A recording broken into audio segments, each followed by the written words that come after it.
seen as one of the best bands, you know, of that time, and that was fantastic. I believe we played the Cavern, the original Cavern. We did, yes, and we played there a few times, quite a few times. Dinner time sessions, we played with the Beatles quite often, which he was. He really is a good rock and roll. He's up with Hines, for the first time, a gentleman as he is, fantastic man. Okay, Brian. Can you tell me when and why did you get interested in music? Well, when I was about my early teens. When I was say 13 or 14, I used to listen to the radio at home, or the wireless, whatever you want to call it. And then certain records came on, and I'd never kind of heard these before. And I thought automatically, wow, they sound good. Although my parents would have thought that, but I did. And a record came on, it was by a person called Les Paul.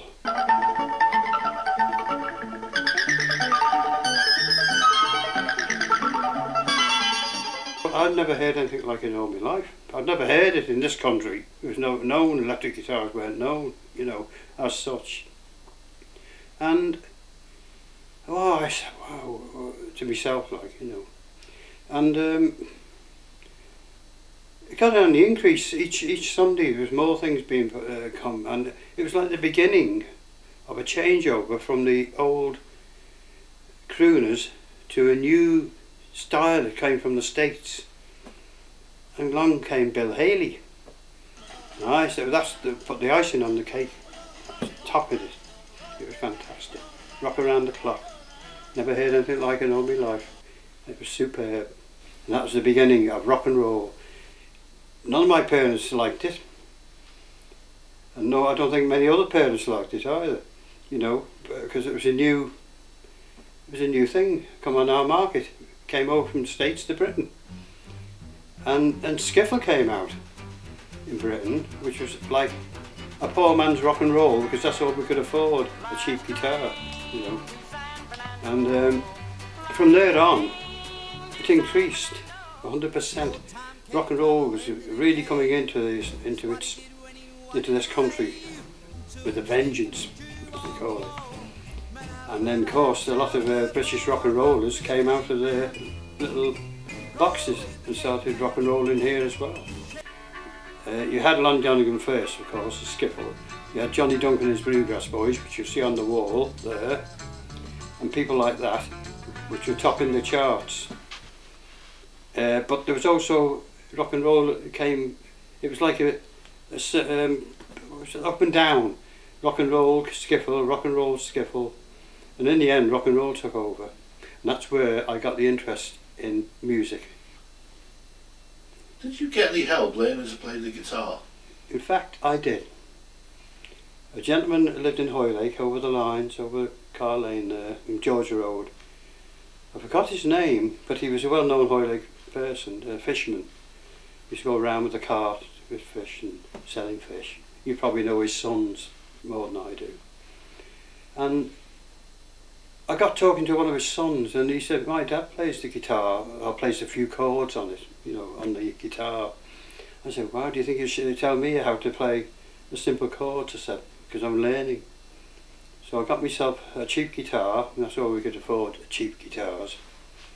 And I was invited down to the house in Car Lane, and he showed me the first couple of chords, important chords, which even to modern day today, hit records are based on these chords. And that was at the beginning, and he was the first person to show me these chords. We'll talk about your early groups. Yes, I started off, funny enough, with the St John's Ambulance down Carlton Lane in Hoylake. And we didn't have any proper instruments. Pete Watson was with me at the time. He was a cadet, like I was. And we had a practice down there. We had a big bass drum about the size of a bus. It wasn't a proper drum kit. Dickie Dryden played the drums, you know. And that was our beginning of a first group ever. But we didn't get anywhere and do anything. We just, even Peter made his own guitar. That's how much we didn't have. Anyhow, that was That didn't go anywhere, of course. I was walking down the promenade in Hoylake back about 1957, and I bumped into these two. It was Frankie Burns and Robin Cartwright. I knew Frank, but I didn't know Robin so much because he was a lad from Wallasey.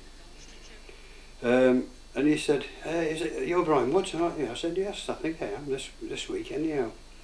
And he says, "Can you play the guitar?" I said, "Well, in a fashion, I can play a couple of chords."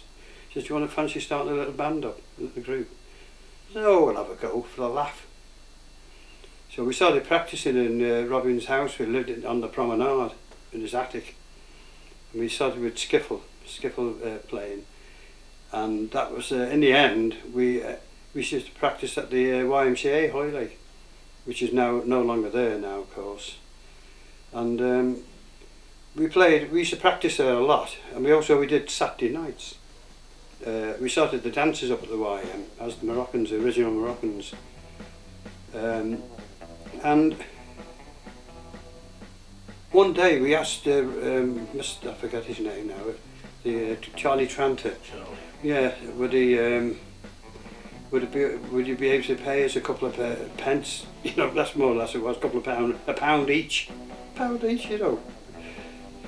He said he got off and said, no, I can't afford that. You'll have to go and practice somewhere else if you want money.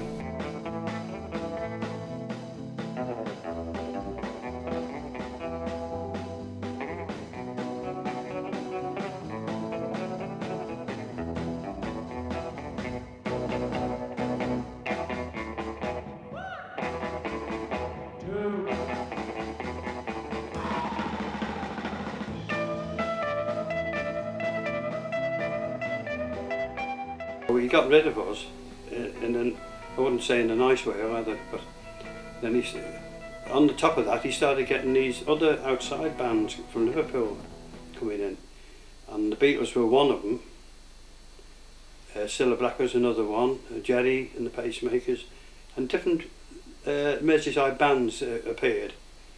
Of course, I believe, I mean I don't know, but I believe the Beatles didn't go down too well because of their style of music. We weren't used to do it on the Whittle. We were just used to the Shadows and Cliff and all them, you know. But look at them now, you know. Anyhow, we appeared at Chester, at the Riverside Park Ballroom in Chester, which is on the river by the river. And on the same bill was Gus Travis and his Thundercaps. And in the interval, Gus came to me and said, "Hey Brian, do you want to join up with us?" I said, "I don't know, I can't let the lads down." He says, "Go on." I said, "Well, I'll have to get a replacement in my place. It's unfair that." Anyhow, he waited and I waited, and in the end I thought of Pete Watson. He lived in Waverley Road at the time. And I said, "Would you like to play with the Moroccans?" Because I had an opportunity to go with Gus in the Midnight and the Thundercaps at the time. He says, "Yeah, I'll have a go." And then he took over from me and I joined up with Gus Travis. And that was me, a rival band from West Kirby to the Moroccans in Hoylake, you know. Well, we called Gus Travis and the Midnighters then. We played quite a few places on Merseyside, St Helens, and we did a few bookings in Hoylake as well, at the old parish hall, and the old YM, you know, and Wellington, Widnes, you name it, you know, the Merseyside side, and Southport, everywhere. Please applause for Gus Travis and the Midnighters.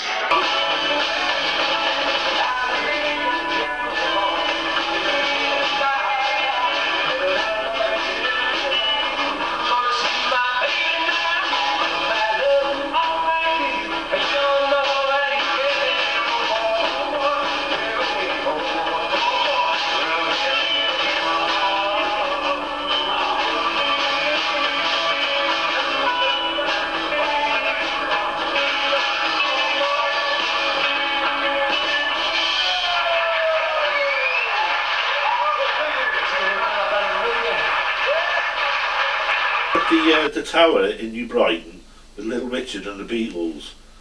What was that like? Well, it was fantastic to meet up with Little Richard for a start. We'd already knew the Beatles and the Big Three and all them and the Searchers and you name it. But we actually spoke to Little Richard on the stage. Off the stage, in the dressing room. It was fantastic. And he was a gentleman.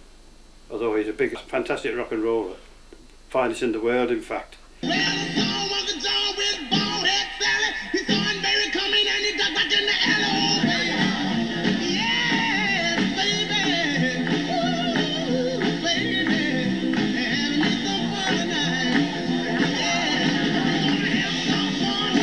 But it was fantastic night. Fantastic night. And that was the one that was called the Big Beat, I think. It was classed as the Big Beat of New Brighton Town. Fantastic, what a show. We were actually on the front cover of the Merseybeat, 1962. And we were lucky to be on that because it was difficult to get on the front cover. The Merseyside poll, we were privileged to be at number 17 as one of the best bands, of that time. And that was fantastic. We never thought we'd ever dreamt we'd ever get to that position, ever, with Gus and the Midnighters. Manager, Alan Watts, was our playing manager. He played on the keyboard and piano in the band. And he got us, he was a good manager, although he wasn't pro himself. And he got us on the Streatham Ice Rink in London. We played, it was a weekend at the Streatham Ice Rink. It had just been opened by the Queen Mother and all that, In the 60s it was the place to be. And we were one of the many bands who were on that weekend. We went on, and unknown to us, in the audience who was watching us was an A&R man. I don't even know what an A&R man is. It was a talent scout. The A&R man came to us in the interval and congratulated us on a good sound on stage. And he said, "Would you like a recording contract?" We said, "I can't believe it, And he said, "Joe Meek will be recording you, that will be your recording manager down in London." I said, "Wow." We all said, "Wow."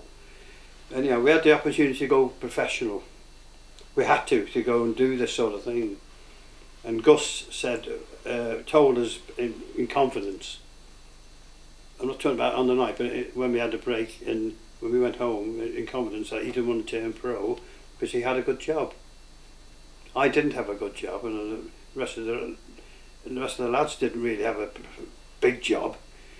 But he had a good job in the Cunard, in the buildings, So we didn't want to turn pro. We said, "Well, that's fair enough, Gus."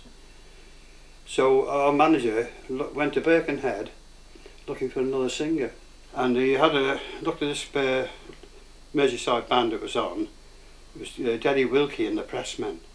Chap getting on stage now and again, giving a song. But he wasn't the major singer. Deddy Wilkie was. And of course our manager thought he was fantastic. Which he was in the early days, Good rock and roller. Trying to get me hooked and once and married, settle down and get a home and write a book. Too much monkey business, too much monkey business. And he went up to him and asked him, "Would you like to join a local group, a new band? And we may go pro, if that's the case." And he said okay, and he joined up with us. So he came down to London. We were still at the Streatham Ice Rink. That a long weekend. In that bad winter, 62, 63 winter, it was terrible. We got down there, an old Bedford van as well, sliding doors falling off, we had to hold on to. Anyway, we got down there, and then it was our turn to play, so Freddie played with us, he sang with us then. And of course the A&R man came, was still there. And he came onto stage later on the dressing room asking us, "Who's this singer?" He said, "His name's Freddie Fowler." "Oh, is it?" "Oh," he said, "he's fantastic." So now we've got a contract now. "Would you like to come to London?" And so we all jumped to it. And that's where we turned pro. We had to turn pro to do that. It was, And then when we went down to London, we all went down, and with Freddie. And the first time I met Joe Meek at his studio in 304 Holloway Road, and it was fantastic. You know, it was a steep steps, worse than my steps here. You know, staircase, and waiting at the top for us because he'd heard that we were by Alan, the A&R man, that we were coming, and so he was waiting for us in his room. A fantastic man, a clever man. And then we went into the studio to have a look around the studio, like in here, you know, wires everywhere, you know, and things, and tripping over wires, you know what I mean. We went back home knowing we've got a recording contract under our belts, ready to do it.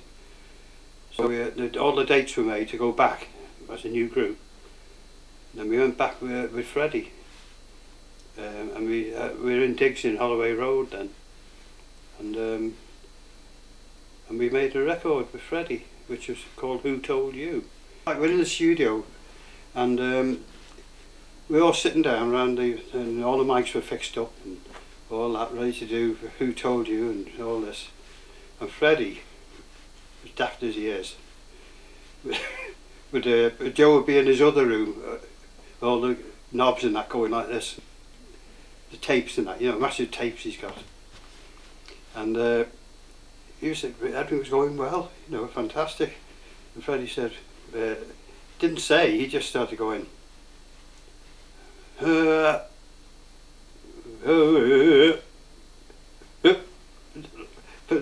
a jerking on the microphone, leaving intervals. And Joe was putting his head around the corner, you know, around, everything all right in there? Yes. Yes. And you go back in the other room, you start doing that messing about again with that voice, you know, as if it's cutting the wire, you know. And yeah, he came out and Joe pulling his hair out. He went off the deep end. He did. Freddie said he did apologise, you know. It was a prank, you know, to a tickle of Freddie, you know, and that was his ways. But besides that, he was a good showman. That's the thing. And Joe and Meek knew that, you know, and we were one of the first Merseyside bands to be recorded by Joe, if not the first, yeah.